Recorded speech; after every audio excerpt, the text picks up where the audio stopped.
దానికి సంబంధించిన కొన్ని విషయాలను ప్రపంచానికి తెలిసే విధంగా, ఎందుకంటే కేటీఆర్, హరీష్ రావు గత సంవత్సర కాలంలో అబద్ధాలు నిజం చేయాలని ఒక కార్యక్రమాన్ని ముందట పెట్టుకొని ప్రభుత్వంపై బురద కార్యక్రమాన్ని తీసుకెళ్తుంది. వాటన్నిటినీ చిత్తశుద్ధితో ఈ రాష్ట్ర ప్రభుత్వ మంత్రులు కానీ, ముఖ్యమంత్రి గారు కానీ ఎప్పటికప్పుడు ప్రజలకు వివరించడంతో రోజు రోజుకి ఇబ్బందులు పడుతున్న పరిస్థితి చూస్తుంది. నిన్న కొన్ని చాలా సోషల్ మీడియాలో వచ్చింది, కేటీఆర్ నన్ను అరెస్ట్ చేస్తే ప్రజలు సృష్టించాలా, అది చేయాలా, ఇది చేయాలా, మీ అందరు ఇల్లు కాల పెట్టుకోవాలి, ఆదాయానికి మన కార్యకర్తలు చెప్పినట్టు వినబడ్డది. టీఆర్ఎస్ కార్యకర్తలు చెప్తున్నాము, మీ ఇల్లు కాకపోతే మీరే నష్టపోతారు, మీరు కేటీఆర్ మాటని ఇల్లు కాల కొట్టుకోకుండా ఈ సందర్భంగా విజ్ఞప్తి చేస్తుంది. కాబట్టి ఇందులో ప్రధానంగా కొన్ని విషయాలు ఏంటంటే, ఈ ఫార్ములా ఈ రేసు వివరాలకు సంబంధించి కొన్ని విషయాలు మేము చెప్పదలుచుకున్నాం. వీటిని కాదనుకుంటే ఈ జిల్లా టీఆర్ఎస్ అధ్యక్షుడిని చెప్పుకునే జీవన్ రెడ్డి కానీ, ఈ రాష్ట్రానికి మాజీ మంత్రి అయినటువంటి ప్రశాంత్ రెడ్డి గారు కానీ, మీరు చర్చకు రమ్మంటున్నాం, ఇంకా తీర్లు కూడా చెప్తున్నాం, మేము సాక్ష్యాలతో సహా చెప్తున్నాం. ఇందులో సీజన్ 9 ఈ ఫార్ములా రేసులో,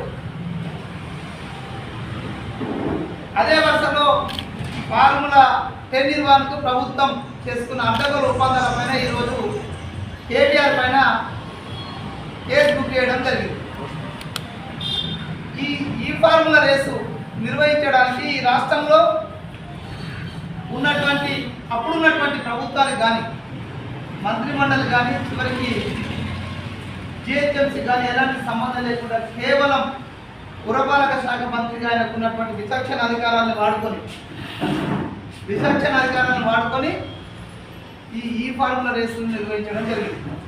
అప్పట్లో అన్ని పేపర్లలో చూసినాం మనం. ఈ ఫార్ములా రేస్ తోటి లెక్కలేనంత ఇబ్బందులు గురైనటువంటి పరిస్థితి హైదరాబాద్లో ఉన్నటువంటి ప్రజలు, ఈ ఫార్ములా ఆ రూట్లో ఉన్నటువంటి ప్రజలు ఎంత ఇబ్బంది పడ్డారో అప్పుడు పూర్తిగా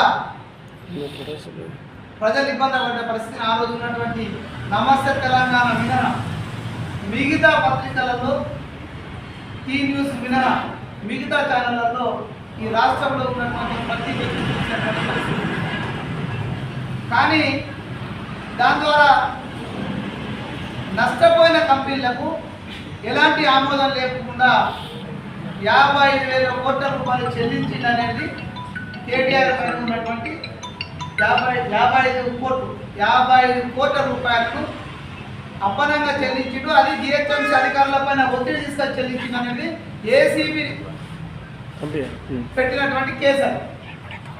కానీ ఈయన తప్పు చేసిన ఏసీబీ కేసు బుక్ చేస్తే ఇది అసెంబ్లీలో చర్చ జరగాల, ఇలా మేము అరిసి అలసిపోతాం, ఈ విధమైన మాటలు మాట్లాడుతున్నాం. కాబట్టి దానికి సంబంధించి ఇంకా చాలా వివరాలను సీజన్ 9 నిర్వహణకు దాదాపు 200 కోట్లు ఖర్చు అయిందని వాళ్ళు చెప్పింది. ఆ తర్వాత వాళ్ళకి లాభాలు రాకపోవడంతో అప్పుడు ఉన్నటువంటి కంపెనీలు ఏవైతే ఉన్నాయో స్పాన్సర్ చేసిన కంపెనీలు ముందుకు రాలేదు. కానీ ఆ తర్వాత కేసీఆర్ ఒత్తిడి, అసలు ఇందులో ఉన్నది ఏంటంటే ప్రభుత్వము వాళ్ళతో చేసుకున్న ఒప్పందం ఏంటిది, కేవలం మధ్యవర్తి మాత్రమే, సదుపాయాలు అందించడానికి మాత్రమే ఈ ప్రభుత్వము వాళ్ళతో ఒప్పందం చేసుకున్నది. ఇక ఏదైతే సంస్థలు ఇది నిర్వహణ చేసిర్రో వాళ్ళ నష్టాలకు కానీ లాభాలకు కానీ ఈ ప్రభుత్వంతో ఎలాంటి సంబంధం లేదు. కానీ ఆ సంస్థ నష్టపోయిందని తెలియగానే 55 కోట్ల రూపాయలను ప్రభుత్వ సొమ్మును, ప్రజాధనాన్ని దుర్వినియోగం చేసిందనే ఆరోపణ పైన ఈరోజు ఆయన పైన కేసు బుక్ అయింది. దీన్ని ఎక్కడ నిరూపించుకోవాలా? ఏసీబీ దగ్గరికి వెళ్ళి ఇది తప్పు, ఇది నిజమని ఏదైనా చెప్పుకొని ఆయన పక్కకి ప్రయత్నం చేయాలి. అంతేగాని అసెంబ్లీలో మాట్లాడదాం, అసెంబ్లీలో టీవీలు ఉంటాయి కాబట్టి అవిట ముందట మేము ఏమైనా మాట్లాడచ్చు అనే ఉద్దేశంతో ప్రజలు పక్కదో పట్టించే ప్రయత్నం చేస్తున్నారు. దయచేసి ఈ రాష్ట్రంలో ఉన్నటువంటి తెలంగాణ ప్రజలు ఆలోచించాలి. కేసీఆర్ కుటుంబం చేసినటువంటి అవినీతి భాగవతం ఒక్కొక్కటిగా బయటకు వస్తుంది.